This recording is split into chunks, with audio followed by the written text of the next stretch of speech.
Et donc, comme je vous le disais, le tout premier ancêtre de chaque famille constitue la racine de la famille.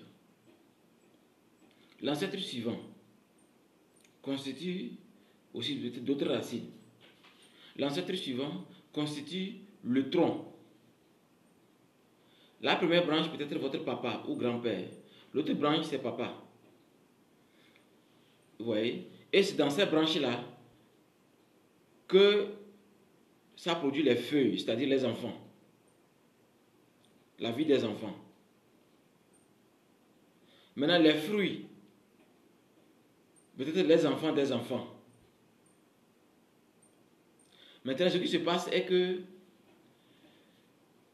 votre premier ancêtre constitue l'égrégore le plus puissant. Quand vous voulez faire des cérémonies, c'est comme au village. Quand vous y allez dans votre village, vous n'avez pas remarqué que pour faire des cérémonies, il y a un protocole. Soit on commence à appeler le tout premier ancêtre, soit on appelle le dernier qui vient de décéder. Des fois, ça dépend de ce qu'on veut faire. Ça commence du plus grand vers le petit ou du plus petit vers le grand. Ça dépendra. Ça peut être... Il y a beaucoup de stratégies dans chaque ethnie. Il y a beaucoup de protocoles. Donc, quand vous faites le rituel chez vous, vous chargez l'égrégore de votre famille. Les gens me diront, mais nous sommes des chrétiens, nous sommes des musulmans, nous sommes tels, nous ne faisons plus des rituels. Quand vous faites des rituels chez vous ou bien dans votre village natal, c'est une grande bénédiction. Vous chargez l'égrégore familial. Il n'y a rien qui est dangereux. Il n'y a rien de satanique. Il n'y a rien de satanique parce que aucun arbre ne veut voir ses branches et ses feuilles, ses fruits fanés. Ça ne se fait pas. Parce que la seule chose qui peut arroser l'arbre généalogique des familles, c'est le sang. Le principe actif qui est dans le sang est un principe sacré. Tellement sacré que ça réveille le pouvoir générationnel. Les raisons pour lesquelles Dieu disait qu'il visitera jusqu'à 7e génération des parents dont il y a eu trop de péchés. Parce que c'est très fort. Maintenant, au lieu d'arroser le sang sur votre arbre généalogique, vous allez arroser chez quelqu'un d'autre qui a Kara, un grand marabout qui ne vous connaît même pas. C'est-à-dire, lui veut manger, hein, mais l'égrégore ne vous connaît pas. Donc, c'était un contrat, parce que vous ne faites pas partie de l'arbre généalogique de ce monsieur, de ce marabout. Donc, c'est un contrat. Donc, le marabout n'est pas forcément conscient de cela. Nous, étant des instructeurs spirituels, qui ont fait des formations vraiment très profondes, qui ont compris l'astral et l'archétypalisation des vies des Africains, nous pouvons vous confirmer d'une façon certaine que nous devrons faire vraiment attention quand nous sortons hors de notre plan.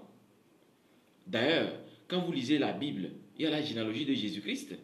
Quand vous lisez le Coran, il y a aussi la généalogie du prophète Mahomet. Donc je crois que en tant qu'Africains, rappelons-nous de notre valeur. Il ne faut pas dévaloriser vos racines. Ce n'est pas bien. Revenons sur ce rituel que l'on va aller faire chez un grand marabout. En fait, non seulement vous chargez l'égrégore de l'autre marabout, vous insultez votre égrégore familial. Vous insultez votre égrégore familial. Vous insultez cette bénédiction qui est chez vous.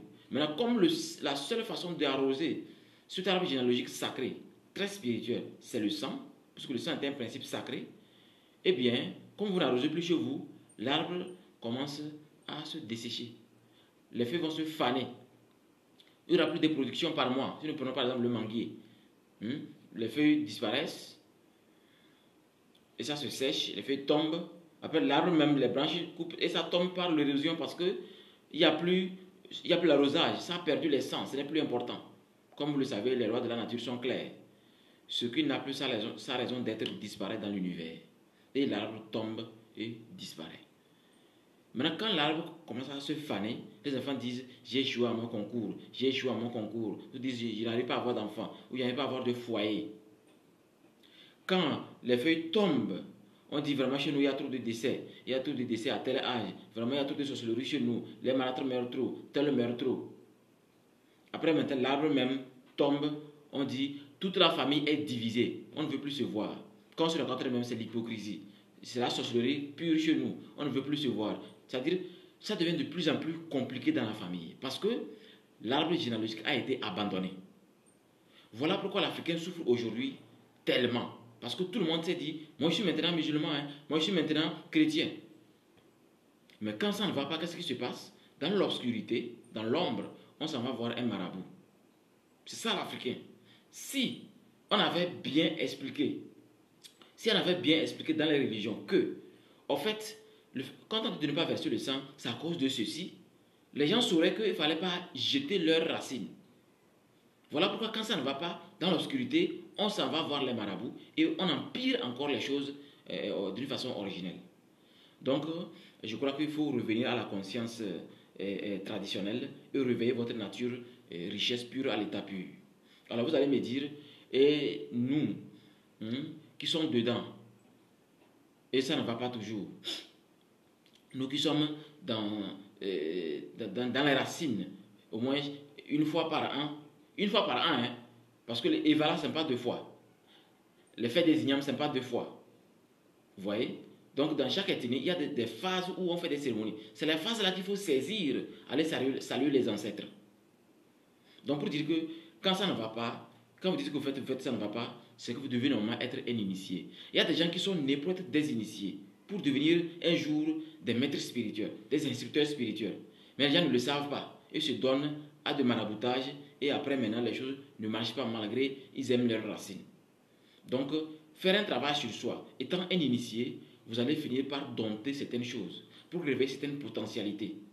C'est en ce moment que, dans ces pratiques sérieuses, vous allez devenir une personne extraordinaire, une personne vraiment qui détient tous ses pouvoirs, qui se connaît et qui connaît maintenant l'univers et les autres. Donc, je crois que j'ai été un peu clair par rapport à cette richesse pure à l'état pur, et je vous exhorte à rejoindre encore une fois l'école spirituelle Ambiam et de s'initier spirituellement d'une façon pure à l'état pur et d'être en harmonie avec vos racines. Quelles que soient les discordes au niveau des racines, on peut y faire quelque chose. Nous sommes là pour vous mettre sur le chemin de l'initiation ancestrale et de l'initiation cosmique et à caractère Égypte antique. Donc je crois qu'il faut réfléchir et nous rejoindre. Vous aurez dans les commentaires notre email et vous pourrez nous écrire pour un partage profond. D'ici là, portez-vous bien et que les bénédictions de Dieu vous accompagnent toujours et encore. Bonne journée.